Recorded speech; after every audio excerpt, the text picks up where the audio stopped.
kasih banyak masih terus bersama kami dalam siaran Diklat Jarak Jauh bersama Kementerian Agama Republik Indonesia.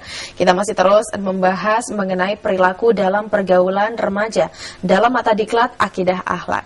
Saya Larasati juga tentu masih saja bersama dengan Bapak Tajul Arifin dari Universitas Islam Negeri Bandung.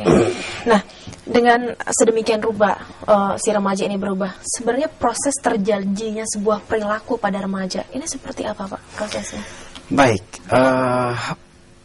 proses peralihan dari masa kanak-kanak ke remaja itu memang mengalami banyak hal ya, terutama proses ini akan dipengaruhi oleh beberapa faktor. Nah, yang pertama, bahwa perilaku itu akan diadopsi diambil oleh seorang remaja, oleh seorang individu itu berawal dari apa yang disebut dengan awareness. Ini adalah sebuah kesadaran, ini adalah sebuah pengetahuan remaja terhadap fenomena yang ada di luar dari dirinya. Ya, di sana ada satu perilaku yang belum dia terapkan dalam kehidupannya, kemudian dia kenali, dan itu memunculkan sebuah kesadaran di dalam diri. Kesadaran di situ ada, oh, orang lain melakukan perilaku seperti begitu. Kemudian orang itu kok tidak, yang lain tidak melakukan perilaku seperti begitu. Terus bergejolak, dia bertanya-tanya, tapi selalu ada dari mulai kesadaran. Dan kesadaran seseorang remaja terhadap fenomena yang ada juga itu dipengaruhi oleh beberapa hal dari luar ya, termasuk juga dari dalam. Misalnya dari dalam itu bagaimana sistem nilai yang dia anut ya, sistem nilai yang mana yang dia pakai. Itu pengaruh dari keluarga. Pengaruh dari dalam keluarga termasuk gitu ya. Termasuk nanti akan kita bicarakan bagaimana juga lingkungan pendidikan ya. Oleh karena itu kita bisa melihat bagaimana seorang remaja dibandingkan dengan remaja yang lain ketika dia mengadopsi sebuah perilaku yang ada di luar sana ya. Itu. Kemudian yang kedua, setelah mengetahui ada fenomena di luar sana yang harus dia adopsi, muncullah yang disebut dengan interest. Nah, interest ini adalah ketertarikan dia ya, keinginan dia untuk mengadopsi. Nah, keinginan untuk mengadopsi sebuah perilaku ini juga dipengaruhi oleh faktor-faktor tadi. Umpamanya begini, kalau seorang remaja yang dibesarkan di lingkungan madrasah, sebutannya madrasah sanawiyah, yang setiap hari dia dibimbing, dibina dalam nuansa keagamaan, nuansa religiusitas yang sangat tinggi, maka ketika melihat fenomena yang menurut agama, menurut nilai yang dia anut itu adalah tidak positif, umpamanya saja, misalnya berperilaku sombong atau berperilaku berbicara kasar misalnya, dia akan tidak tertarik. Karena dari dalam diri dia sudah ada satu dorongan dan mengatakan bahwa itu adalah perilaku yang negatif. Itu sebuah perilaku yang tidak boleh diaplikasikan. Dia tidak akan tertarik. Tidak sesuai mungkin dengan prinsip, tidak sesuai dengan prinsip yang dia anut, tidak sesuai dengan nilai-nilai yang dia pegang, tidak sesuai dengan paham yang dia miliki. Dia tidak akan tertarik terhadap fenomena seperti itu. Tapi sebaliknya, ketika melihat fenomena yang tadi katakan negatif, seorang remaja yang tidak memiliki acuan nilai yang positif, dia malah menjadi tertarik. Nah, itulah. Jadi sebenarnya penularan perilaku, baik yang negatif maupun yang positif, selalu saja berinteraksi di antara dua faktor itu. Faktor intern dan faktor ekstern yang nanti akan bicarakan lebih jauh. Nah, kemudian yang ketiga, ketika seorang individu, seorang remaja telah mampu melihat fenomena yang ada dan kemudian dia sudah tertarik, maka akan terjadi proses berikutnya yang disebut dengan evaluation. Nah, ini proses evaluasi, proses penilaian, proses menimbang-nimbang, menyaring, betul.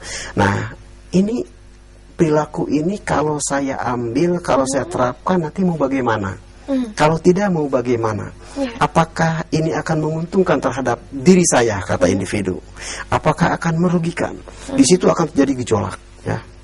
Dan tidak sedikit banyak remaja yang kemudian karena pengaruh dari lingkungan, pengaruh dari teman sebayanya, kemudian melakukan satu proses evaluasi yang tidak objektif. Ya. Baik. Saya ingin kembali mengajak pemirsa untuk menyimak sebuah tayangan ini. Untuk itu, silakan kita simak terlebih dahulu sebuah tayangan yang satu ini. Ibu, kamu kenapa? Laras males, Bu. Nanti di sekolah Laras tagih uang bayaran sama Pak Guru. Laras malu, Bu. Ibu, kalau Ibu tidak bisa membayar uang sekolah, sebaiknya Laras tidak usah sekolah saja ya, Bu. Kita ke rumah Laras yuk. Kayaknya dia lagi butuh teman berbagi deh. Ayo, ayo.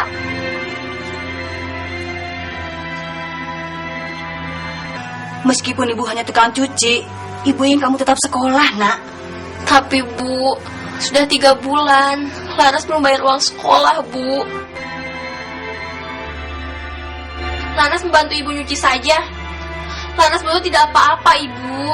Laras tidak mau melihat Ibu sakit gara-gara kecapean, Bu.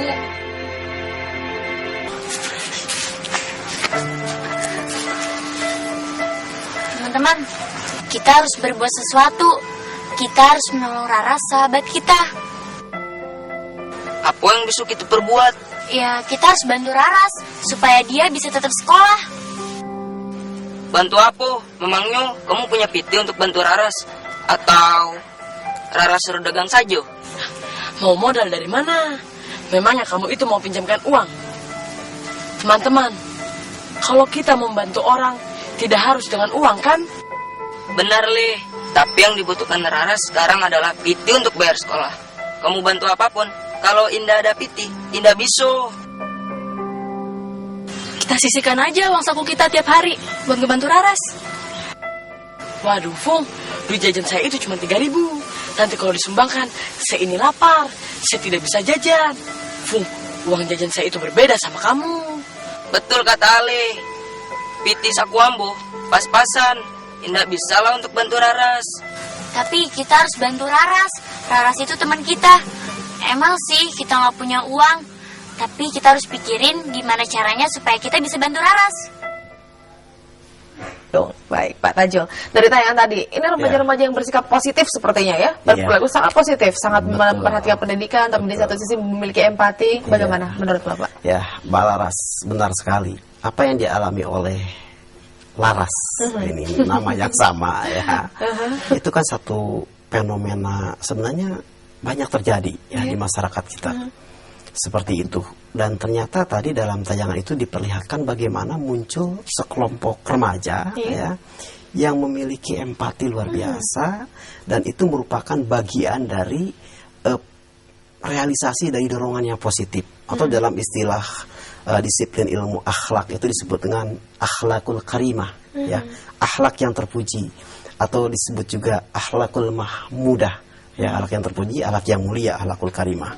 Nah, sekelompok remaja yang tadi itu mereka punya kesadaran, ada dorongan dari dalam diri, itu berawal dari pemahaman mereka terhadap ajaran Islam, di mana dalam Al-Quran itu dikatakan man amila sholihan fa nafsih, man amila sholihan fa nafsih, wa man asaa fa alaiha, wa ma rabbuka bidzalamil abid. Nah, itu sebuah firman Allah di dalam Al-Quran yang artinya barang siapa yang melakukan kebaikan. Nah, ini Islam luar biasa menggunakan kata-kata man, artinya apakah dia itu laki-laki atau dia itu perempuan, maka akibatnya kebaikannya itu akan kembali palinapsih pada dirinya ya, sehingga mereka berinisiatif karena dia paham dengan memberi itu dia akan menerima sesuatu.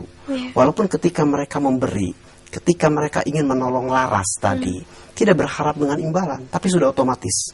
Dan prinsip hidup dalam kita dalam beragama, dalam agama Islam ini memang harus menerapkan give and receive. Jadi kita memberi baru menerima.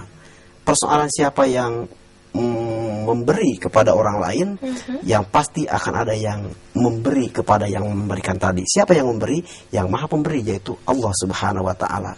Dan sebaliknya mereka sadar, waman asa'a fa'alaiha, barang siapa yang berbuat negatif, ini yang haluan kiri ya, juga akibatnya nanti akan lari kepada yang bersangkutan. Nah, sekelompok remaja yang tadi itu mereka menyadari bahwa dengan berbuat baik kepada temannya, dengan membantu yang sedang kekurangan, sedang dalam kesulitan, itu mereka yakin bahwa pertolongan mereka akan berguna bagi Laras dan juga akan berguna bagi mereka sendiri. Dan inilah satu kelompok remaja yang perlu dicontoh oleh remaja-remaja yang lain. Dan saya kira itu sebagai antara lain satu hasil dari pembinaan, dari pendidikan akidah akhlak yang diterapkan oleh para guru di sekolah terhadap mereka. Ya. Kembali tentu saja masih terus dalam mata diklat akidah akhlak dengan topik bahasan mengenai perilaku dalam pergaulan remaja. Tetaplah bersama kami di Televisi Edukasi.